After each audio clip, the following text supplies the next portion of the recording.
इस वीडियो के कुछ दृश्य आपको विचलित कर सकते हैं। दर्शक अपने विवेक से काम लें। ये मुर्दे का मांस खाते हैं।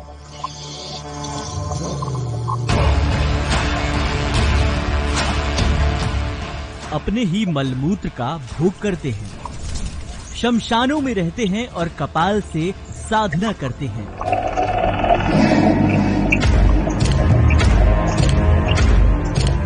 आज दैनिक भास्कर की सीरीज पंथ में देखिए अघोरियों की कहानी।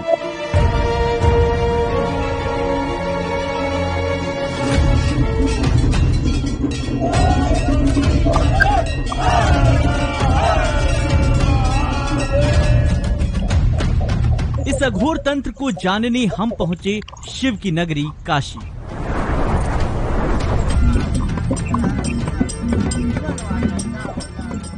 जिंदा मसान कहे जाने वाले दशरथ और मणिकर्णिका घाट पर कई शवों का अंतिम संस्कार किया जाता है। यहीं देर रात अघोरी साधना करने पहुंचते हैं। अघोर साधना में कपाल सिद्धि के लिए काशी के इन शमशानों की भूमि स्वर्णिम भूमि मानी जाती है, क्योंकि कहते हैं कि यहाँ पर शिव और शक्ति दोनों का वास होता है। यहाँ की चिताओं की जो राख होती है उसे वो शिव का प्रसाद मानते हैं। अघोरी का अर्थ है सरल होना या फिर जिसे किसी भी चीज से घृणा ना हो। ये पंथ कई शाखाओं में बटा है। इनमें से दो प्रमुख धाराएं हैं, शैव और शक्ति।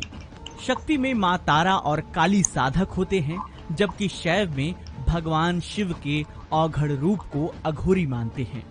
हर एक बातों में विज्ञान है ही है। जैसे हम लोग अभी क्या पैरानॉर्मल एक्सपर्ट बोलते हैं किसी को, कोई टेलीपैथी में कोई एक्सपर्ट रहता है, उससे एडवांस स्टेज रहेगा या अघोर मार्ग की साधना वगैरह उसमें एडवांस स्टेज कहा जाएगा।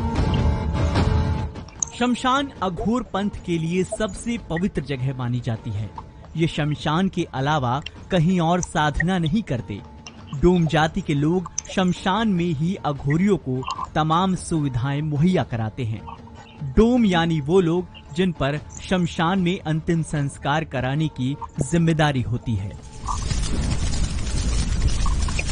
जैसे कि सिद्धि करने के लिए लोग आते हैं कि जैसे वहाँ पर अपना सिद्धि पूरी करके लेके आए, तो जब डोम समाज का हम लोग एक सराप है तो कोई भी सिद्धि कैसे भी करके आएगा, अगर यहाँ पे अगर डोम समाज का बच्चा है उसको 5 फराटी मार दिया हरे फराटी से तो वो सिद्ध हो जाएगा।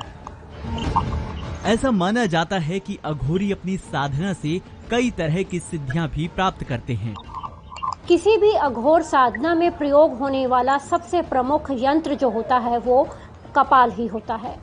कपाल को पाने में डोम जाति के लोग अघोरियों की मदद करते हैं, जिसे शमशान या फिर गंगा नदी में बहते मुर्दों से प्राप्त किया जाता है। कपाल जो है उसमें धनंजय का वास होता है। साधक जो है किसी भी चीज पर विजय प्राप्त कर सकता है।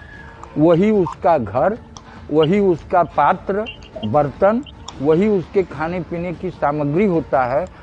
अघोरी कोई भी बन सकता है। इसके लिए गुरु दक्षिणा देकर गुरु मंत्र लेना होता है। फिर ये अघोरी साधना कर सिद्धि प्राप्त करते हैं। इनकी पूजा 2 तरह से होती है। पहली सात्विक पूजा, जिसमें वो फल, इलायची, लौंग, नींबू जैसी चीजों का प्रयोग करते हैं, जबकि दूसरी पूजा में वो मांस मदिरा का सेवन करते हैं। वहीं कई अघोरी साधना के लिए अपने मलमूत्र के साथ मुर्दे का मांस भी खाते हैं। मानव मांस का महत्व हर एक प्रति घृणा दूर हो जाएगी कि मानव मांस में ज्यादा प्रोटीन, विटामिन, पौष्टिक ज्यादा रहेगा। वो ज्यादा दिन तक खा सकता है, ज्यादा दिन तक आदमी बिना कुछ खाए पिए रह सकता है। वो भगवान शिव की तरह ही ये अपने शरीर पर भस्म धारण करते हैं। इतना ही नहीं, ये आत्माओं की मुक्ति और सिद्धि पाने के लिए शव साधना भी करते हैं। शव साधना, अगर समझो कोई अकाल मृतक आत्मा है तो उसको तकलीफ दे सकती है, वो भटकना नहीं चाहिए, इसके लिए उसकी मुक्ति के लिए शव साधना की जाती है। दूसरा वो सिद्ध करने के लिए भी करते हैं। सालों से अघोराचार्य संत कीनाराम और कालूराम बाबा की समाधि स्थल पर इन्हीं चिताओं से जलती हुई लकड़ी रोजाना धूनी के लिए लाई जाती है, जहां कई लोग अपनी मन्नतें लेकर आते हैं। सदियों से चली आ रही इस अघोरी परंपरा की साधना हमेशा से ही लोगों के लिए एक रहस्य बनी रही है।